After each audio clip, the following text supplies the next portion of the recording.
Hi అండి అందరికీ. ఆషాఢ మాసంలో వచ్చే అమావాస్య రోజు చేయవలసిన పనులేంటో ఇప్పుడు మనం తెలుసుకుందాం. ఆషాఢ మాసంలో వచ్చే అమావాస్య రోజు తిలతర్పణ ఇవ్వడం, అన్నదానం చేయడం మంచిది. ఇలా చేసి పితృదేవతలు ఆశీర్వాదం లభిస్తుంది. గరుడ పురాణంలోని ఆషాఢ మాసంలో వచ్చే అమావాస్య రోజు పూజలు చేయడం ద్వారా, వ్రతమాచరించడం ద్వారా శుభ ఫలితాలు పొందవచ్చునని పేర్కొనబడింది.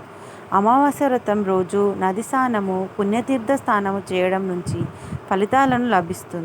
మంచి ఫలితాలు లభిస్తుంది. అలాగే నదులలో, చెరువుల్లో, సరస్సుల్లో అరటి మట్టలతోటి దీపాలను వెలిగించడం ద్వారా అష్టైశ్వర్యాలు చేకూరుతాయి. ఇలా చేయడం ద్వారా ఇతి బాధలు తొలగిపోతాయి.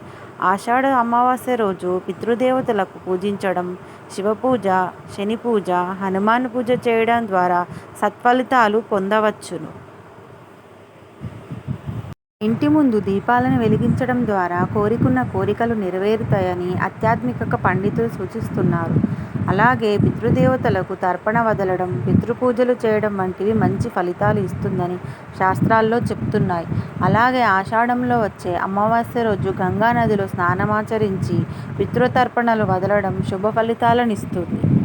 ఆషాఢ మాసంలో వచ్చే అమావాస్య రోజు 3 సముద్రాలు కలిసే చోటు కన్యాకుమారి, ధనుష్కోటి, రామేశ్వరం, అగ్నితీర్థంలో స్నానమాచరిస్తే పితృదేవతలు సంతృప్తి చెందుతారని విశ్వాసం. వేదారణ్యం, గోకర్ణం వంటి ప్రాంతాల్లో అమావాస్య రోజు స్నానమాచరించడం విశేష ఫలితాలని ఇస్తుంది. అలాగే కాకుండా సముద్ర స్నానమైనా చెయ్యాలి. దక్షిణాయనంలో వచ్చే అమావాస్య కావడంతో పుణ్యతీర్థాల్లో పితృపూజలు చేయడం, బ్రాహ్మణులకు దాన ధర్మములు చేయడం వంటివి ఉత్తమ ఫలితాలను ఇస్తాయి. చాతుర్మాస దీక్షలుండేవారు ఆషాఢ అమావాస్య రోజున పితృదేవతలను పూజించడం ద్వారా ఇతి బాధలను తొలగించుకోవచ్చని విశ్వాసం. అలాగే ఆషాఢ అమావాస్య పూజలతో ఇంట ఉండే దుష్టశక్తులు తొలగిపోతాయని ఆధ్యాత్మిక పండితులు చెబుతున్నారు. ఈ వీడియో మీకు నచ్చినట్టయితే లైక్ చేయండి, షేర్ చేయండి, సబ్స్క్రైబ్ చేయడం మర్చిపోకండి.